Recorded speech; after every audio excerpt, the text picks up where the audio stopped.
he came into the kitchen and said, "We need to talk."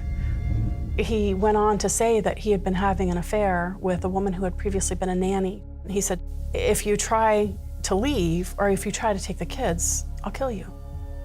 I remember standing in the kitchen and feeling like I was looking at pure evil. Susan Call no longer recognized the man she met in college, who she thought was her Prince Charming. I met my first husband, I'll call Joe, and he was quick with compliments. When I met him, I was just sort of swept away by his charisma. But shortly after the two married, he became jealous and started watching her every move. He really kept close reins on where I was, who I was with. If the phone rang, he wanted to answer it so that he knew who was on the other end. Susan and Joe had 2 children. Joe eventually began drinking heavily and became verbally abusive.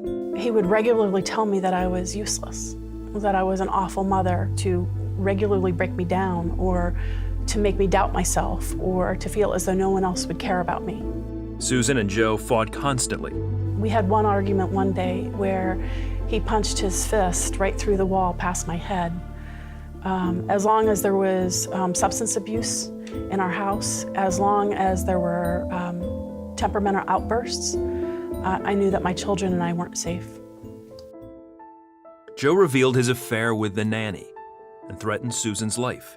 That was the point at which I knew I could not put the marriage back together myself.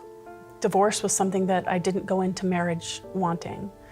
She later met with a lawyer who specialized in abuse cases. He said 90% of the cases is hot air.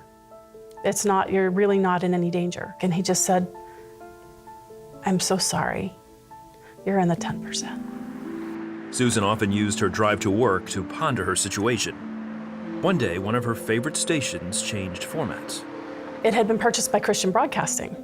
And I remember thinking, who are these people? They took my radio station, how could they do that? I began listening out of curiosity. Susan had been raised going to church, and the music and teaching on the station took her back to her childhood. The stories that the people shared were nothing like mine. They had been through illnesses, or maybe they too had been through infidelity, all kinds of trauma in their families. But what I was taken back by is there was a common thread through all of them, and it was hope. And I decided I really wanted that hope. Meanwhile, the strife at home continued. And I remember standing there saying, "God, if you're real, you need to show up."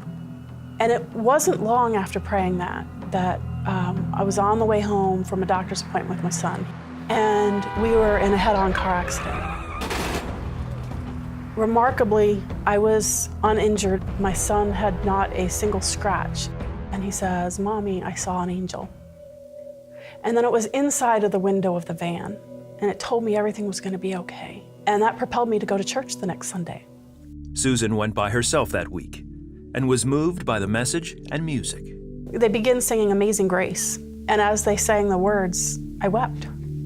And it changed me, and it was at that point that I understood my faith in a way that I had never understood before. And I understood that it was a relationship, that I could talk to God, I could cry out to God, and He heard me, and He answered. It's the peace that passes all understanding. With her newfound faith to help guide her, Susan prayed for wisdom about her next step.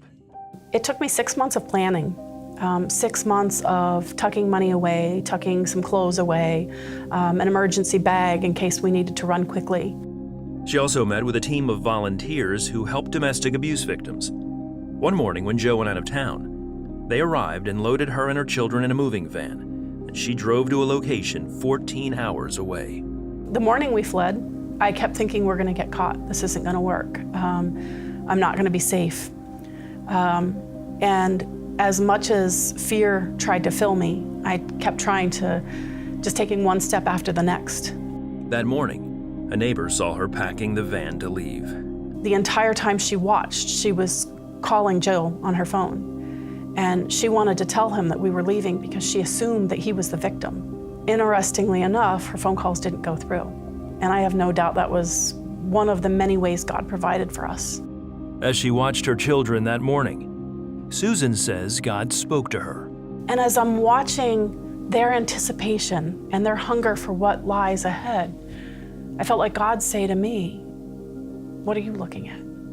Are you looking at your brokenness? Are you looking at the infidelity? Are you looking at all the things that could have been but won't be? Are you looking at the possibility that your future isn't safe or isn't possible? Because I'm the God of the impossible. And in that moment, I realized that it's so easy to look in the rear view of life at all the things we've been through, rather than look ahead to the possibilities when we trust God. Susan waited several months, but eventually returned for custody hearings.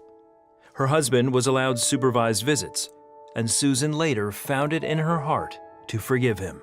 I realized that if I didn't forgive him, that I was saying that what Jesus did on the cross wasn't enough for Joe's sins. And the remarkable thing is that as I forgave, it was me who received the benefit. Susan later remarried, and today she speaks to women on faith and domestic abuse. My purpose really is to share my story and encourage others. The number of times that I've reflected back over the answered prayers that I've had have really helped me to learn to trust God.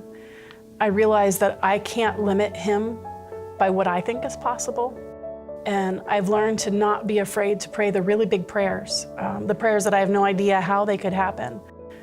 God gave me a lifetime supply of hope.